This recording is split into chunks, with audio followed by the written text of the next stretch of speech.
I've heard so many other people talk about this as well. Many of us want to pull the lever that stops all activity from happening just for a few beats so we can catch our breath. Hello, and welcome to the Connect podcast. This show is all about helping you connect to your soul's calling so you can take action on it.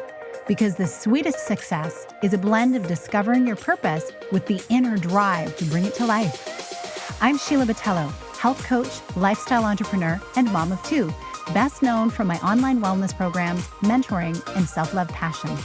Listen in for inspiring interviews, solo chats, and Q&A sessions that will move you past overwhelm towards what lights you up. Stop accepting good enough and go for your version of great in your health, business, and relationships. Let's get started. Welcome to the podcast. Do you ever get overwhelmed thinking that you might miss out on something? An experience, an event, a piece of what may be considered important news? I saw this a lot growing up. My parents would have the news on first thing in the morning, and they'd always tune in to the 10 p.m. TV report right before bed. I could always count on a conversation around the dining table about current events. I appreciated being in the know, even though a lot of the time, even as a kid, it felt like circular conversations were happening. Then there was the phone. When we had a big green rotary phone, the one with the clear circular number dial and the rubbery plastic spiral cord, it sat just off the kitchen dining area. If it rang, we were trained to jump up and get it, no matter what deep conversation we were in at the time. Answering machines didn't exist at that time, so I suppose that made sense. What if the caller didn't ring you again? The suspense would be simply too much. Although we were trained too well, because even when an answering machine entered my family home, we'd still interrupt meals and anything else we were doing to answer the phone.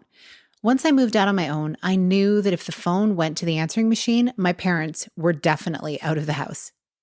How we're raised impacts a lot of the choices we make in our later lives. When I got my own place, I had an answering machine that calls would go to even if I was home and in the middle of a meal or I didn't want to be interrupted. The term screening your calls became an oft-used term in my circles. I suppose Gen X wanted to do things differently than our parents. I also only listened to or watched the news mid-morning or midday, never first thing or last thing before bed. Even then, I wanted to get a good start and a relaxing end to my day. Plus, I knew that if something big was happening, my parents would be the first to call me and leave a detailed message on my answering machine. So in many ways, in generations past and present, we've all had FOMO, the fear of missing out. And as a result, we've often sidelined our priorities to put any and every other event or news of an event to the top of the list. For me, part of it was not wanting to appear unaware of what was going on in the world. Fear of missing out was really rooted in the fear of looking uninformed. And when smartphones and social media rose to popularity, the level of things to miss out on rose huge.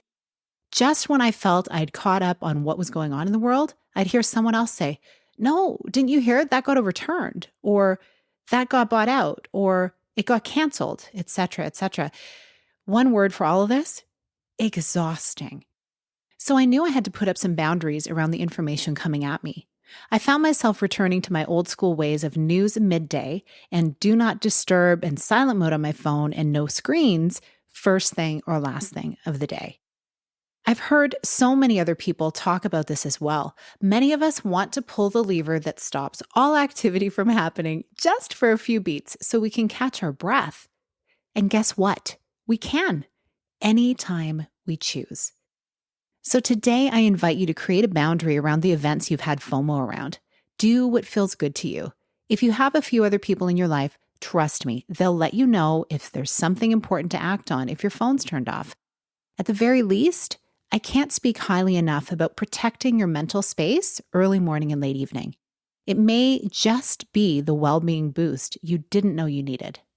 If you found this message an encouragement, text it to a friend or share it on social, tagging me at Sheila A. Botello. Let's all give ourselves permission to refresh and recharge as often as possible. It's from a place of rest that will live into our purpose and be a blessing in our world. For more simple self-care practices and to connect with a community of like-minded people, be sure to subscribe at sheilabatello.com and get connected. I have a new platform for this opening soon. Have a beautiful rest of your day. Big blessings. Thank you so much for being here with me on the Connect podcast. If you like this episode, please share it with someone you think would enjoy it. Also, if you head over to iTunes to leave a review, I'd be so grateful. Let us know what your favorite parts were and what you'd like to hear more of. It will help us have a greater impact, elevating many more people to grow and succeed together. See you next time.